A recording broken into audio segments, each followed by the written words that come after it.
Morning વિદ્યાર્થી મિત્રો, આપણે વ્યાકરણની અંદર આગળના એપિસોડની અંદર પદક્રમ અને પદ સંવાદ જોયા.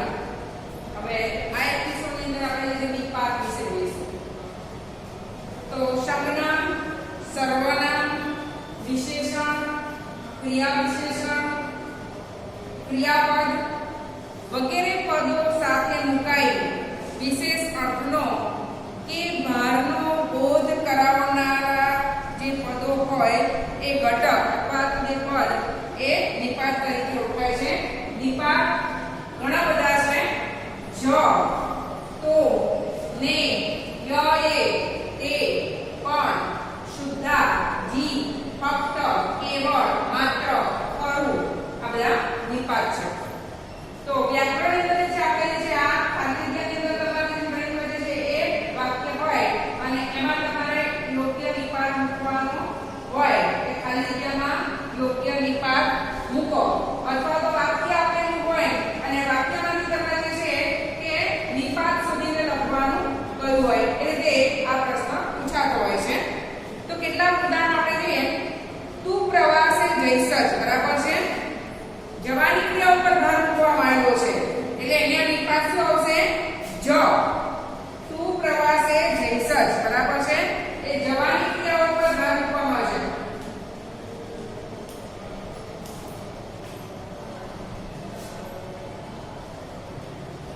જઈશ જ, તું પ્રવાસે જઈશ જ, કયા જવાની ક્રિયા ઉપર ભાર મૂકવામાં એટલે નિપાત શું આવશે?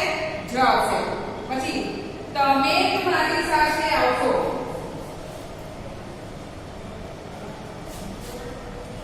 તમે મારી સાથે આવશો,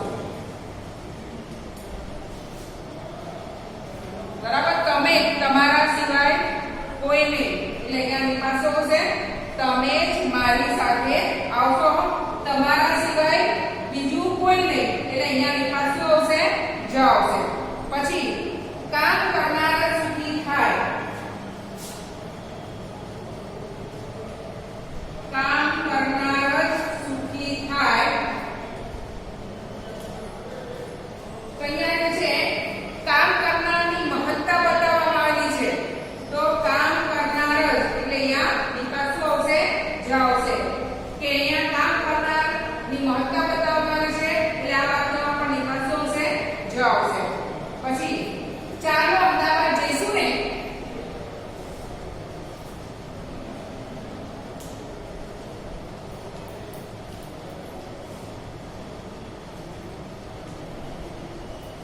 ચાલો અમદાવાદ જઈશું ને એટલે અહીંયા પ્રશ્નાર્થ છે. બીજા પાસે છે હકારની ઈચ્છા વ્યક્ત કરી છે. બીજાની પાસે હકારની પ્રશ્નાર્થ છે. ચાલો અમદાવાદ જઈશું ને એટલે અહીંયા બીજા પાસે છે હકારની ઈચ્છા વ્યક્ત કરી છે એટલે અહીંયા નિપાત શું આવશે? ને આવશે. પછી આપણે જવું છે ને, આપણે જવું જ છે ને.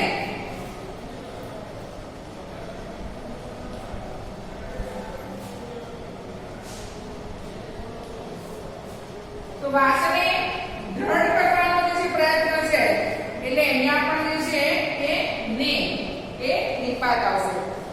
પછી એવા બીજા કેટલાક વાક્ય આપણે જોઈએ કે તમે તો આવી ગયા. તમે તો આવી ગયા. ભૂતકાળ.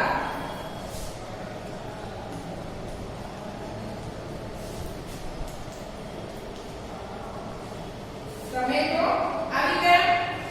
તો અહીંયા જે છે જે પદ પર ભાર આપવો છે તેની પછી મુકાય છે એટલે અહીંયા નિપાત શું આવશે? તો, બરાબર છે. તો જે પદ પર ભાર આપવાનો છે તેના પછી મુકાય છે એટલે અહીંયા તમે તો આવી ગયા. ઉદાહરણ. પછી તમે મારી સાથે આવજો.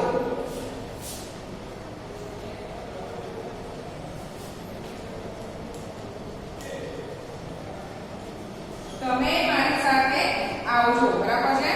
એટલે અહીંયા પણના અર્થમાં, બરાબર છે. પણના અર્થમાં જે છે બીજા તો ખરા પણ તમે પણ, બરાબર છે. પણના અર્થમાં તમે પણ, બરાબર છે. પણના અર્થમાં તમે બીજા તો આવવાના જ છે પણ સાથે સાથે તમારે પણ આવવાનું છે. તમે પણ, બરાબર છે. એટલે પણના અર્થમાં એટલે બીજા તો ખરા એટલે ય આ શું આવશે? નિપાત આવશે. અને અહીંયા તમે મારી સાથે આવજો તો આ ય શું આવશે? નિપાત આવશે. પછી હું પણ પ્રથમ વર્ગમાં પાસ થઈશ. જોજો,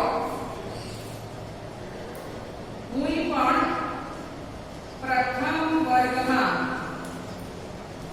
પાસ થઈશ. જોજો, એટલે અહીંયા પડનારમાં બીજાની જેમ હું પણ એટલે ય આવશે. આ નિપાત શું આવશે?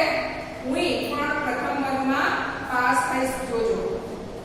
પછી ઓહો ક્યાં ચાલ્યા જી? ઓહો ક્યાં ચાલ્યા જી?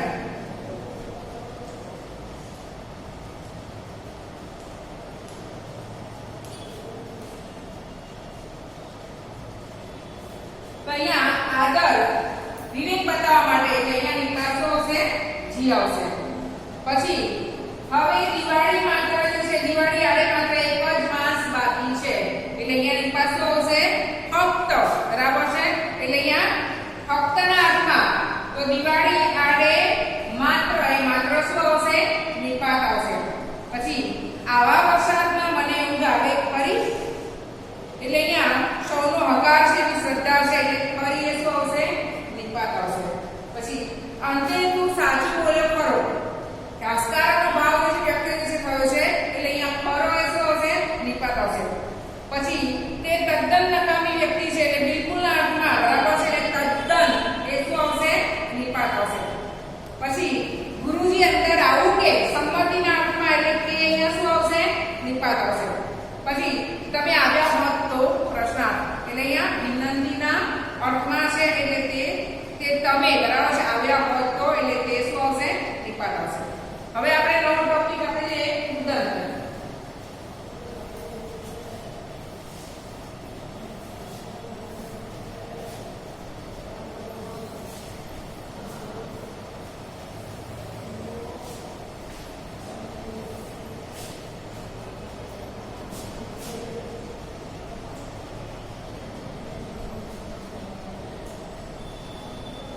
તો અહીંયા વાક્યો આપેલા છે અનિયંત્રણ ને મમા. ત્યાં અમે બોલ ખાતા અને ખાતા ખાતા બોલાય નહીં. તો ત્યાં અમે બોલ ખાતા.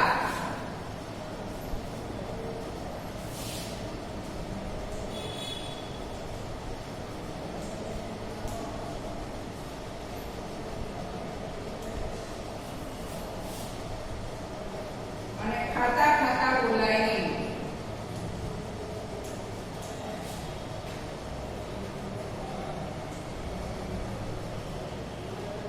તો અહીંયા ખાતા અને ખાતા.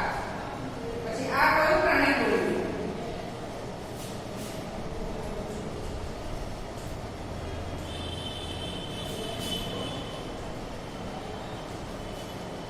બોલ્યું પણ ના પાડે.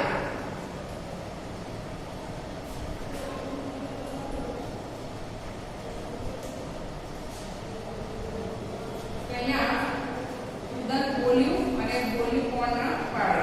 આ કબાટ કોણે તોડ્યું?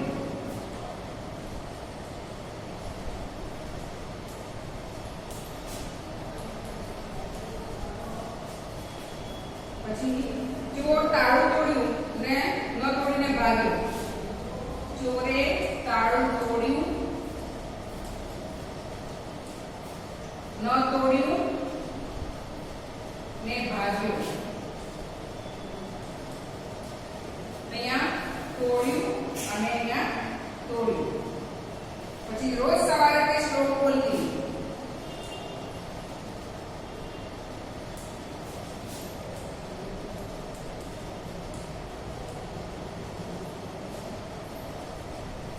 બોલતી વખતે તેણે ઊંચે જોયું.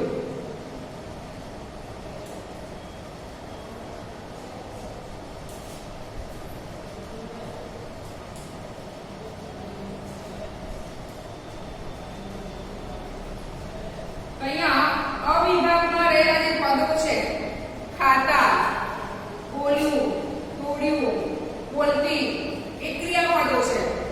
જ્યારે બ વિભાગમાં રહેલા પદો એ ખાતા, બોલ્યું, તોડ્યું, બરાબર છે, બોલતી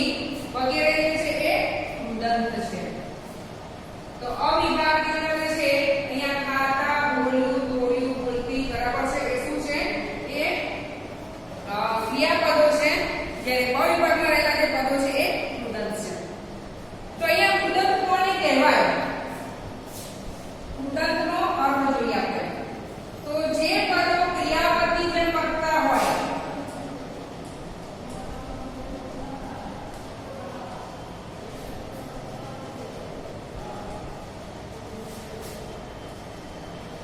જે પદો ક્રિયાપદની જેમ વર્તતા હોય પણ વાક્યમાં તેનું કાર્ય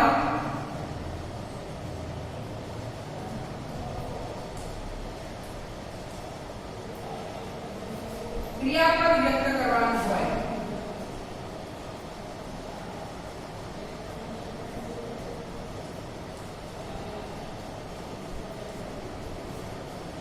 તેને કૃદંત કહેવાય.